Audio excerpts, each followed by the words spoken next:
Kozhikode പൂവാട്ടുപറമ്പിൽ വർക്ക്ഷോപ്പിലേക്ക് car ഇടിച്ചു കയറിയ അപകടം 3 ബൈക്കുകളെ കാർ ഇടിച്ചു തെറിപ്പിച്ചു.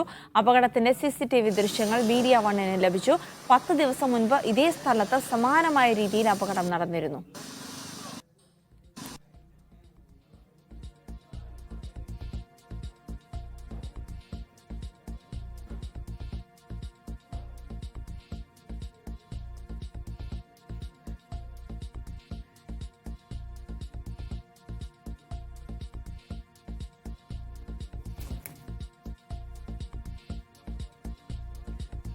മുഹമ്മദ് ഷംസീർ ഉണ്ട് വിവരങ്ങൾ നൽകാനായി. ഷംസീർ, എപ്പോഴാണ് അപകടമുണ്ടായത്? 10 ദിവസം മുൻപ് ഈ അപകട വാർത്ത വായിച്ചത് തന്നെ ഓർക്കുന്നുണ്ട്. കാരണം അന്ന് 10 ബൈക്കുകളും ഒരു കാറും ഒക്കെ ഇടിച്ചു തെറിപ്പിച്ചുകൊണ്ട് വലിയ രീതിയിലുള്ള അപകടമാണ് ഉണ്ടായത്. ഈ സ്ഥലത്തിന്റെ ഈ റോഡിന്റെ ഏതെങ്കിലും പ്രത്യേകത കൊണ്ടാണോ ഇത്തരത്തിൽ അപകടം ഉണ്ടാകുന്നത്?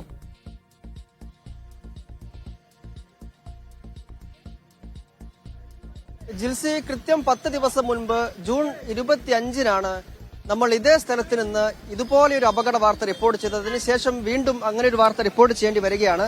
പൂവാട്ടുപറമ്പിൽ ഈ റോഡിൽ വെച്ചാണ് അപകടം ഉണ്ടാകുന്നത്. ഇതൊരു ജിൽസി സൂചിപ്പിച്ച പോലെ തന്നെ അപകടം പതിയിരിക്കുന്ന റോഡാണ് എന്ന് വേണമെങ്കിൽ പറയാം. ചെറിയ വളവുള്ള ഒരു ഭാഗമാണ്.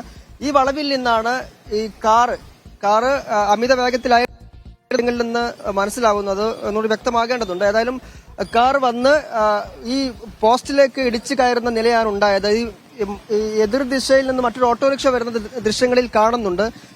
കാർ നിൽക്കുന്നതാണെങ്കിൽ റോങ് സൈഡിലാണ് എന്ന് വ്യക്തമാകുന്നുണ്ട്. അതിനിടയിലാണ് ബ്രേക്ക് ചവിട്ടിയതോ മറ്റോ ആകണം കാർ വന്ന് ഈ പോസ്റ്റിന്റെ ഭാഗത്തേക്ക് വന്ന് ഇടിച്ചു കയറുകയായിരുന്നു. ഇതിനോട് ചേർന്ന് തന്നെ ഇവിടെ ഒരു ബൈക്കിന്റെ വർക്ക്ഷോപ്പ് പ്രവർത്തിക്കുന്നുണ്ട്. കാറിന്റെ ആക്സസറീസ് കടയും പ്രവർത്തിക്കുന്നുണ്ട്. വർക്ക്ഷോപ്പിലേക്ക് വന്നിരുന്ന ബൈക്കുകൾ ഉൾപ്പെടെ 3 ബൈക്കുകൾ ഇടിച്ചു തെറിപ്പിച്ചിട്ടുണ്ട് എന്നുള്ളതാണ് ഒരു കാര്യം. മറ്റൊന്ന്, ഇവിടെ നിർത്തിയിട്ടിരുന്ന ഒരു ഇന്നോവ കാറും ഇടിച്ചു തെറിപ്പിച്ചാണ് ഈ കാർ നിന്നത്. ആർക്കും പരിക്കില്ല എന്ന കാര്യം കൂടി ഇതോടൊപ്പം ചേർത്ത് പറയേണ്ട കാര്യമാണ്. ഇപ്പോൾ ഈ അപകടം നേരിട്ട് കണ്ട ആൾ നമ്മോടൊപ്പം ചേരുകയാണ്. എന്താണ് സംഭവിച്ചത്? ഇത് അവിടുന്ന് മാവൂരിൽ നിന്ന് ഭാഗത്തു നിന്ന് വരുന്ന വണ്ടി കോഴിക്കോട്ടേക്ക് പോകുന്ന വണ്ടിയായിരുന്നു. അത് കുറച്ച് അമിത വേഗതയിലായിരുന്നു, കുറച്ച് റോങ് സൈഡിലായിരുന്നു വന്നത്. പെട്ടെന്ന് ഒരു ഓട്ടോറിക്ഷ അവിടുന്ന് കോഴിക്കോട് ഭാഗത്തുനിന്ന് വരുന്നുണ്ടായിരുന്നു. ഈ ഓട്ടോറിക്ഷ കണ്ടപ്പോൾ ഇയാൾ ചെറുതായിട്ട് വെട്ടിച്ചതാണ്. അപ്പം മഴ കാരണം വണ്ടി നല്ല സ്ലിപ്പായി വന്ന് ഈ പോസ്റ്റിലിടിച്ച് അവിടെ 1-2 ബൈക്ക് ഉണ്ടായിരുന്നു, 3 ബൈക്ക് ഉണ്ടായിരുന്നു. 3 ബൈക്ക് പിന്നെ ഇന്നോവയിൽ ഇടിച്ച് നിൽക്കുമായിരുന്നു. ചെറിയൊരു എല്ലാകാരി ബന്ധത്തിലാണ് ഞങ്ങൾ രക്ഷപ്പെട്ടത്. ഞങ്ങളവിടെ പണിയെടുക്കാൻ വേണ്ടി പോകാൻ നിൽക്കരുത്. മഴ കാരണം ഞങ്ങൾ പുറത്തിറങ്ങാവുന്നതാണ്. ആ മഴ ചാരി കഴിഞ്ഞിട്ട് ഞങ്ങൾ ആ ബാക്കിലെ പണിയെടുക്കാൻ വേണ്ടി ലൈറ്റ് മാറ്റാനൊക്കെ നിൽക്കായിരുന്നു.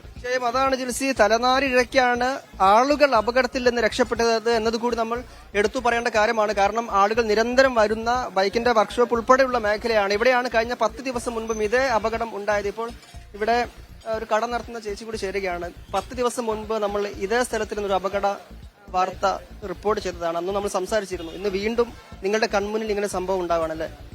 ഇവിടെ എന്താ വെച്ചാല് വണ്ടികൾ, ഇതൊരു വണ്ടി എന്നല്ല ഞാൻ പറയുന്നത്. പൊതുവെ ഈ വളവിലെത്തുമ്പോൾ വണ്ടി ഒന്നും സ്ലോ ആവുന്നില്ല. നല്ല സ്പീഡിലാണ് വണ്ടികളൊക്കെ പോവുക. ഞാനിങ്ങനെ നോക്കി നിൽക്കും. ചില ബസ്സൊക്കെ വരുന്ന സമയത്തൊക്കെ ഭയങ്കര സ്പീഡായിരിക്കും. നിങ്ങൾ നേരിട്ട് കണ്ടോ ഈ എന്താണ് സംഭവിച്ചതെന്ന്? അതുണ്ട്. വണ്ടി ഇങ്ങനെ പോയിക്കൊണ്ട് അവിടെ നിന്ന് ഇങ്ങോട്ട് തിരിച്ചു വരിക, തിരിച്ചു വന്ന് ഇടിക്കുക. അപ്പൊ അവിടെ ഒരു ഇന്നോവ ഉണ്ടായിരുന്നു, അതിന് വന്ന് ഇടിച്ചതുകൊണ്ടാണ് ഇപ്പൊ ഈ കട കഴിച്ചിലായത്. അല്ലെങ്കിൽ ഞാൻ ഇവിടെ തന്നെ നിൽക്കുകയാണ്, ഞാനടക്കം തീരും. ഇതാണ് ഇവിടുത്തെ അവസ്ഥ.